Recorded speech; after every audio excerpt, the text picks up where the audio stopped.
Holding Ultramikro atau UMI yang terdiri dari PT Bank Rakyat Indonesia Persero Tbk atau BRI sebagai induk serta PT Pegadaian dan PT Permodalan Nasional Madani atau PNM telah berusia lebih dari 2 tahun. Holding UMI ini pun telah berhasil membantu kenaikan kelas dari 1,2 juta nasabahnya. Capaian tersebut menjadi bukti BRI dan para anggota holding UMI telah turut berperan signifikan dalam mendorong inklusi keuangan di Indonesia. Sekaligus mempertegas komitmen BRI dalam memberdayakan usaha mikro, kecil dan menengah atau UMKM termasuk segmen ultramikro. BRI bersama-sama PNM dan Pegadaian akan juga terus aktif memberikan pendampingan kepada segmen UMKM, misalnya program pemberdayaan seperti pengadaan desa brilian, program Klasterku Hidupku, dan juga rumah BUMN. Untuk penguatan ekosistem holding UMI, BRI juga akan melakukan penerapan customer journey yang terintegrasi.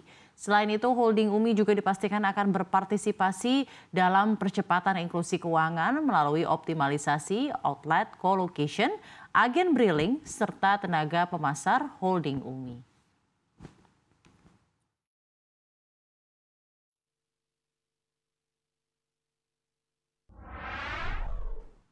Ya, tentu kita pengen tahu lebih lanjut sejauh mana sebenarnya dampak pendanaan mikro BRI untuk mendukung bisnis UMKM dan juga kesejahteraan hingga perjalanan dari bisnis tersebut.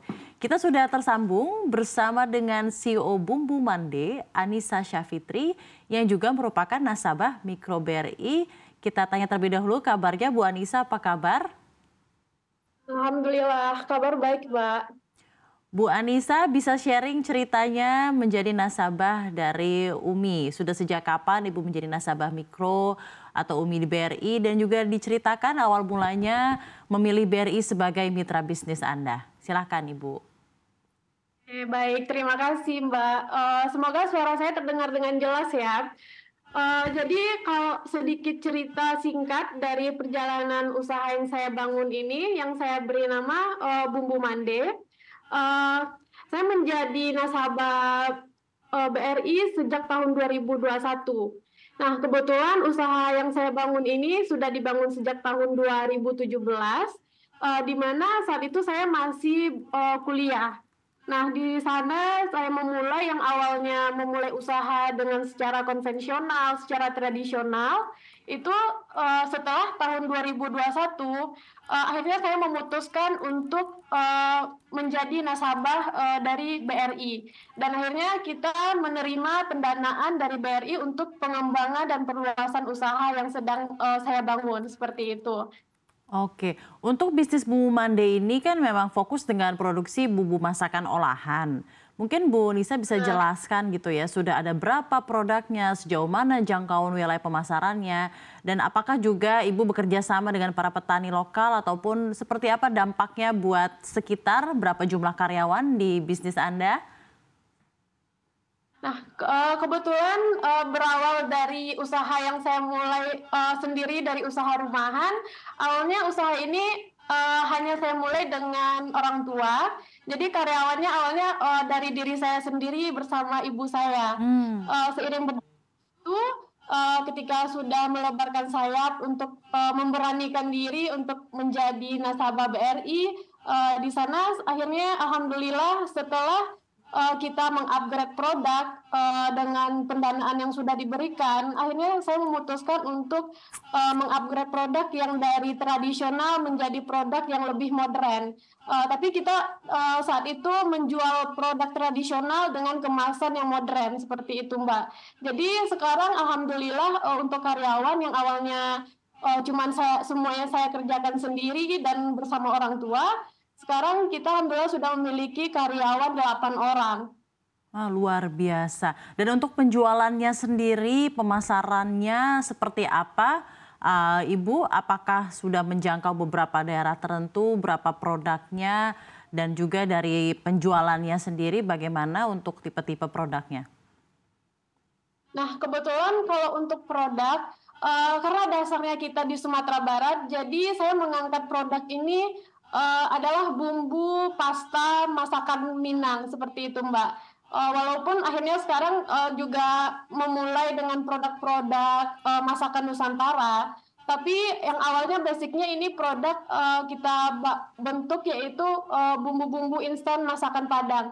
Jadi tujuan awalnya itu kita ingin setiap orang yang ada di Indonesia bahkan di luar negeri bisa memasak masakan Padang dengan instan dan dengan cita rasa asli masakan Minang.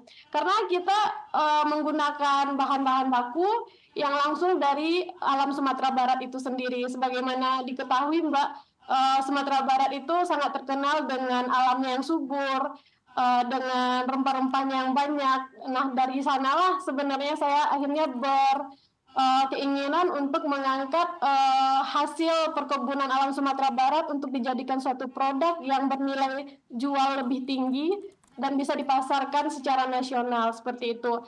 Dan alhamdulillah sekarang yang awalnya produk ini hanya kita pasarkan di Sumatera Barat, sekarang kita sudah bisa merambah ke pasar nasional dan ke pasar modern di seluruh Indonesia. Seperti itu. Luar biasa Ibu. Setelah menjadi nasabah BRI, apa keuntungan yang selama ini sudah Anda terima, sudah Anda rasakan, tidak hanya mungkin untuk bisnis Anda, tapi juga pengembangan diri sebagai wirausaha gitu Ibu?